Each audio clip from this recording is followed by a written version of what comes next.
Okay. Welcome, everybody. I hereby call the meeting to order. This is an open meeting of the Broadcasting Board of Governors. This meeting is being held in compliance with the Government in the Sunshine Act. The live webcast will also be available for later viewing on the BBG website, www.bbg.gov. We'll get a recording in the future, and I'll just press play. Governor Aaron cannot be with us today as he's visiting our operations in Kiev, Krasnaya, and Prague.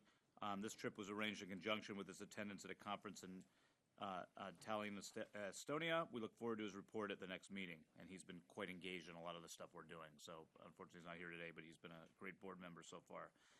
So before we have a lot of kind of business this morning. We're gonna hear from our management team. We're gonna hear from our Carlos Garcia and our OCB team, which is exciting, and we're also gonna then go downstairs and hear from Walter Isaacson later on this morning. But wanted to just kind of riff for a second or two on some things. This is the first open board meeting, I believe, since Andy Lack came and went. We had a bunch of town halls and we talked about it here. Obviously not happy that Andy left after such a short tenure, but the board and I are all very kind of heartened and encouraged in the fact that we've gotten quite a bit of really outstanding individuals who have reached out to us and are interested in the positions. We've established the CEO committee, and we're right in the midst of our search to find our next CEO, next permanent CEO. It was also announced, I think last week, right, that David Enzor, who's sitting at the table here, is going to move on, I believe, at the end of May. Totally different thing than Andy. David has put in his time and nearly 6 years of public service, 4 of which has been here with us. Shockingly, he is amongst the top tenured VOA heads when he leaves. I think third in history. He has steered this VOA ship through tremendous rocky waters in a changing media environment, and is a wonderful person to have here. And so it's a big loss that he's moving on, but understandable. And so we're going to do something much more ceremonial and exciting at a future board meeting. But just wanted to acknowledge for all of us, David, while you are here, our gratitude and thanks to the work you've done. Thank you very much, Mr. Chairman.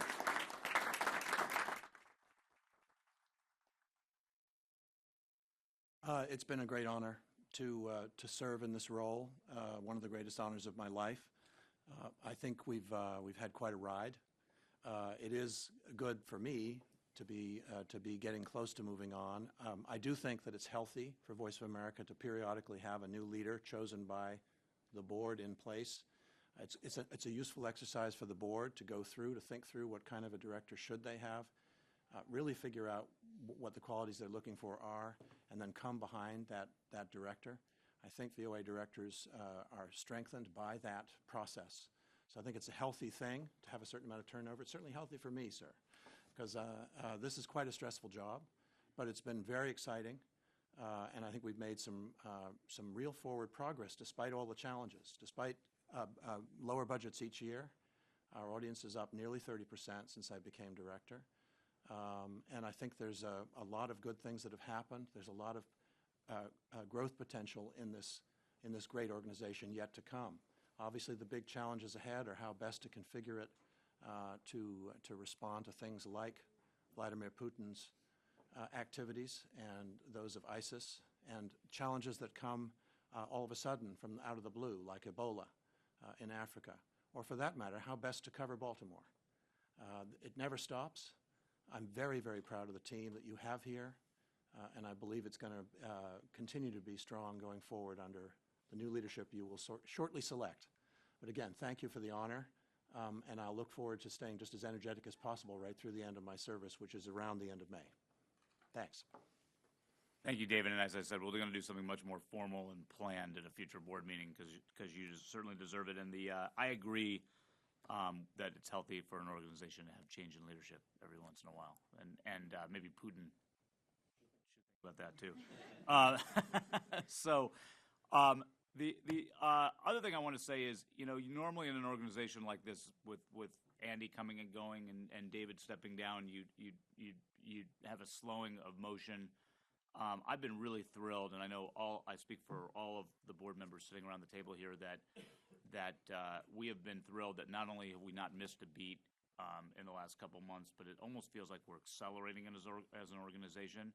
And I think a tremendous amount of credit is due a number of people in the building, many of whom are not in this room, but certainly Susie and Rob who are at the table. And most notably, Andre Mendez, our interim CEO, who has stepped up beyond all expectation and is absolutely doing a phenomenal job, Andre, and really picking up the baton. And you're not stopping. You're moving us forward, and we're doing great things. And hats off from the board for how you've stepped up and really led the organization here. Keep up the good work. I know you're going to give a report in a couple seconds. And then, I think just to build on that, for those of you who know me, and everybody here, pretty much everybody here in this room knows me now pretty well, and a lot of the people who now tune into the webcasts and that stuff know me. Maybe my greatest strength and also my greatest weakness is I don't know anything other than telling the truth. I'm not a good spinner. And so in the spirit of that, I will say that I truly believe the BBG, as we sit here today, is stronger and in a better place than we've been probably since I was nominated, certainly, and probably long before that by talking to my predecessors. You don't always kind of get that sense by reading the press or everything, but the reality is that if you kind of tick down the list, we have a board right now, which I'm incredibly honored to be a part of. It's not bipartisan, as I told somebody yesterday. It's nonpartisan. It's completely, we all believe in the mission, and we're working well together, and we have a tremendous wealth of talent in a lot of different places to call upon as a board. And it's exactly what you want as a kind of maybe it's what the people who wrote this legislation back 30 years ago envisioned as a board like this, of these kind of people, and I'm honored to work with this group. Operationally, we have cleaned up a lot of a mess that was here. And Andre, Rob, and Susie deserve a lot of credit for that. We've kind of gone, our IG inspector, Robert's not here today. I think he has something else to do, but, we've kind of gone down the list and cleaned up a lot of stuff, whether it's, dealing with the RIF and OCB or dealing with the various operational challenges we've had. That stuff's not always sexy and it's not always fun to talk about, but it's important in an organization to get your operations working right, and I feel like our operations right now are working as best as they've been since I certainly got here. And then probably last but most importantly, we're here for a purpose, and that's to have an impact around the world about how people feel about America and how people feel about freedom of expression. And I think we've with every week, with every month, we do great things and increasing great things. And I'm not going to go down a laundry list today, but we're going to hear from Carlos and his team in Cuba. There's absolutely no question we've had an impact in Cuba over the past, decade. And we have a lot of work to do. It's not over, but we've had an impact there. Really proud of what we're doing in Asia. Not just, we're one of the sole voices still countering kind of increasing, Chinese crackdown on journalists and freedom of expression, not just with our words and our stories, but with the technological tools that we're developing to get around their increasing technological tools. And then most recently in Crimea and Ukraine, where I think, working really closely, and I should have said, with the State Department, the relationship between the State Department and BBG is probably what was envisioned originally when this was drafted, due almost entirely to Rick Stingel's involvement and hard work. But Crimea is a perfect example where, I think that Putin unfortunately caught a lot of people off guard, and the State Department and the BBG stepped up, and within 48 hours, we had all sorts of tools and things being executed, not being planned, but being executed in that region. So I could go down the list, but these are the kind of things that you don't hear about from people talking about the BBG, many of whom have their own agendas, personal agendas to talk about the past. We're thinking about the future in this kind of changing environment, and I actually, to echo, David, your words, I think we're, as we sit here today, we're actually in a better place than at any time since I've been here. And despite your advice, I'm not going anywhere for a while, David. But I'm excited. I'm excited about what this organization is going to accomplish in the next couple of years, and as we accelerate here. And I would, as those of you, just to finish, as those of you know, I would say otherwise if I thought otherwise, but I actually believe we're in a good position. So That being said, I I'm going to move on to kind of the meat of the meeting. This Sunday, May 3rd, is World Press Freedom Day, which is of particular importance to this organization. It's an opportunity to celebrate and defend the fundamental principles of press freedom around the world. However, the global media environment is far from free. I want to say at every one of these meetings, I talk a little bit about some of the journalists who have been stymied and oppressed and afflicted around the world. I always get a really long list of them before these meetings, and Susie and I work together to kind of highlight a couple. This is going to be a little longer than usual, because of what's happening in the world and also because of World Press Freedom Day, so please bear with me here for the next couple minutes. According to Freedom House, conditions for the media deteriorated sharply in 2014 as journalists around the world face mounting restrictions on the free flow of news and information. Unfortunately, we see these actions across our networks. As I do each time we gather, I'd like to highlight some of the recent threats to our journalists around the world. The attempt to restore diplomatic relations between the United States and Cuba is a historic development, but recent events make it clear that we are needed there more than ever to ensure the free flow of news and information on the island, as Carlos and his team will talk about in a couple minutes. For example, at the Summit of the Americas in Panama, TV Marti reporter Karen Caballero and cameraman Rudy Hernandez were forced out of a press conference with Cuban Foreign Minister Bruno Rodriguez by the head of the Cuban press security. Both were fully credentialed to cover the summit, but Cuban officials insisted that they could choose who could be included in the press conference. Later this morning, we'll learn more about this, but obviously this is not. we have normal relations with a lot of bad countries around the world, and we got a ways to go in Cuba, and this is a perfect example of what recently happened there.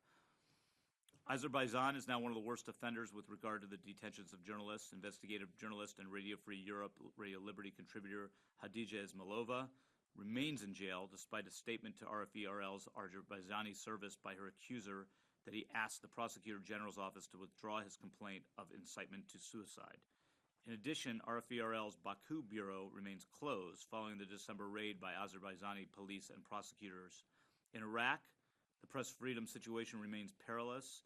An Al-Hurra Iraq crew was ambushed by ISIL in Tikrit. Their cameraman was shot. Fortunately, the crew survived the attack, and the cameraman was able to return home to recuperate.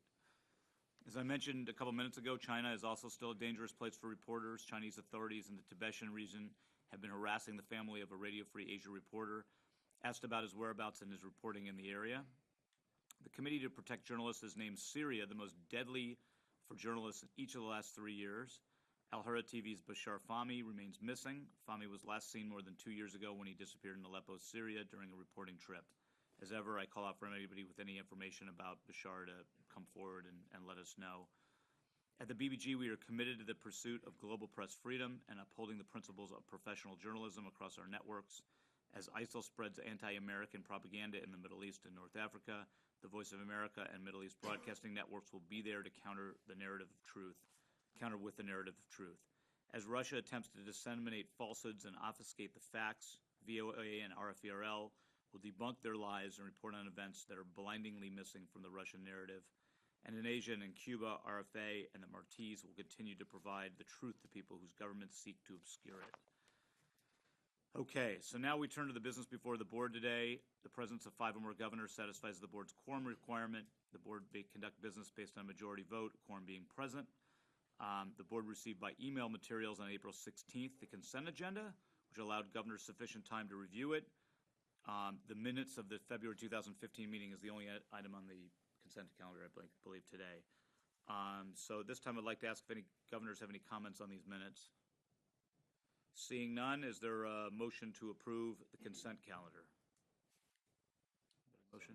So moved. Mr. Stengel, second? Second. Okay, Mr. Kemp gets in there first. All those in favor, please say aye. Aye. Opposed?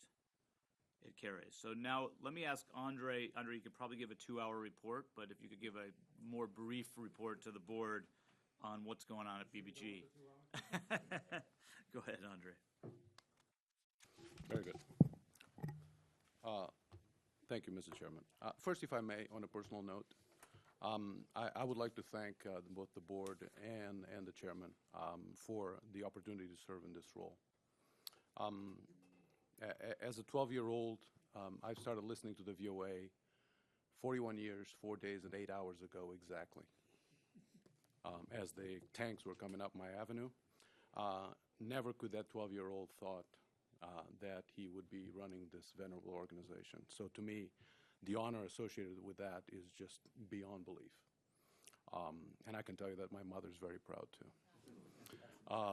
I also want to make a brief note about the outstanding relationship that I had working with David during his tenure here.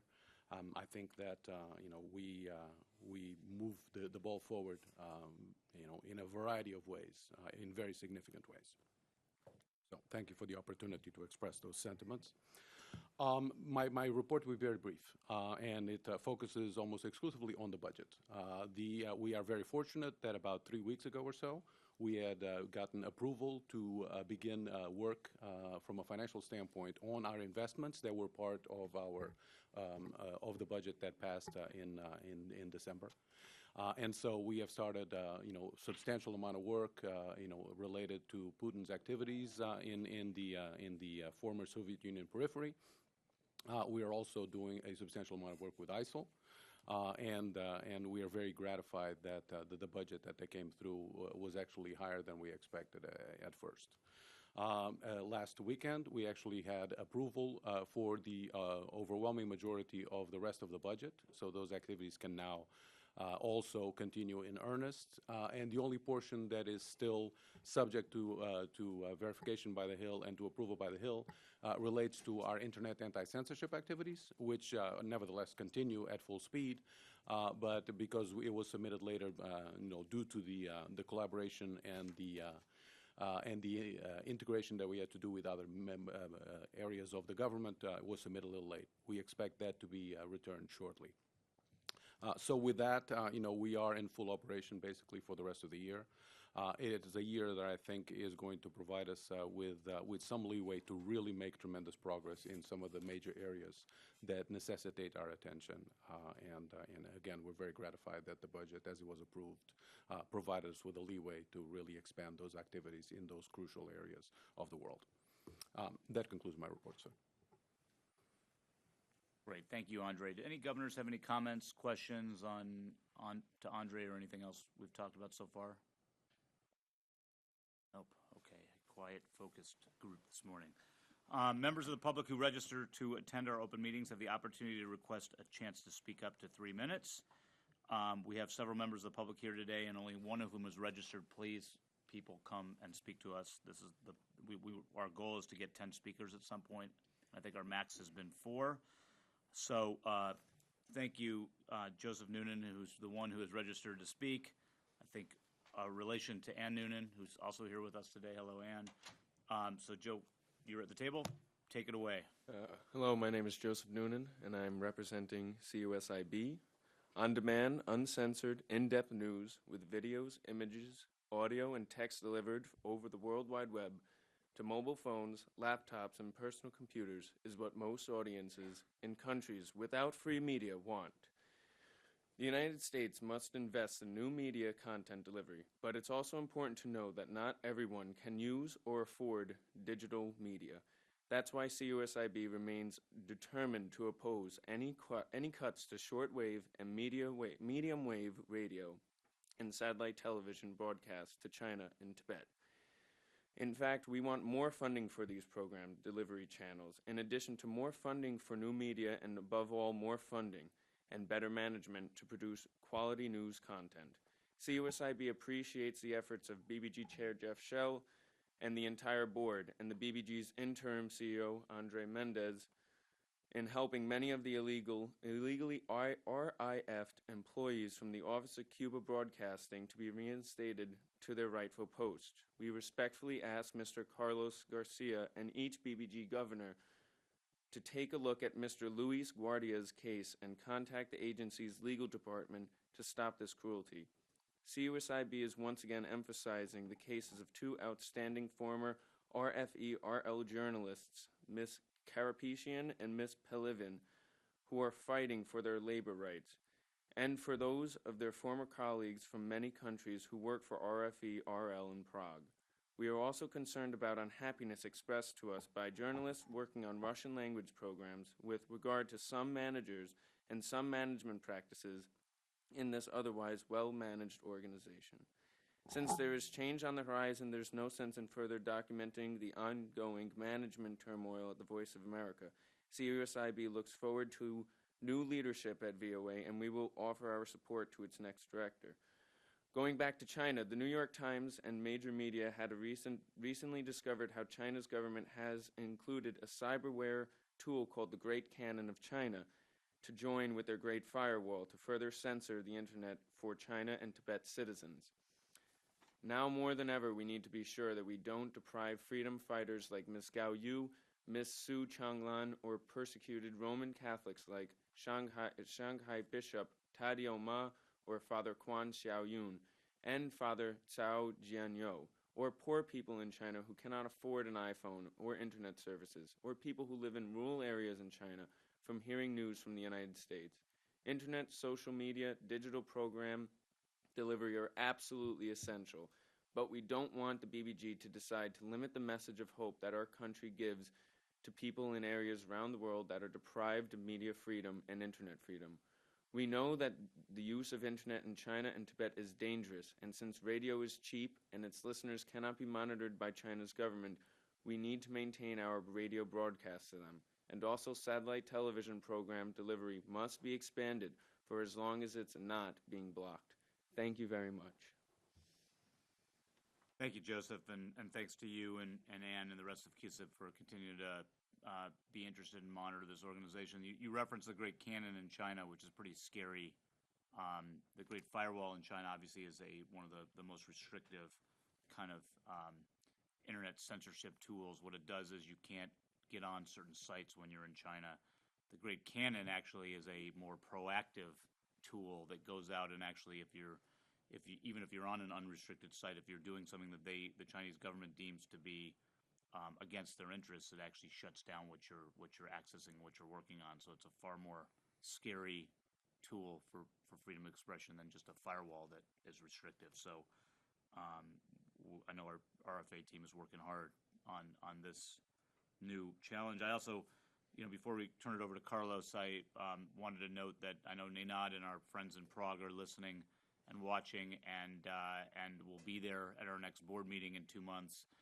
Yet just yesterday, they won 3 awards at the International Communicator Awards, a gold and 2 silvers for their work in Russia and Ukraine, which further highlights my comments on the good work those guys are doing. So congratulations, Nenad and your team. We'll be there to congratulate you in person in early July, I think. July 1. Perfect. Okay, let us take a quick recess now for Carlos to set up, and we'll be back in a couple minutes to reconvene and hear about Cuba.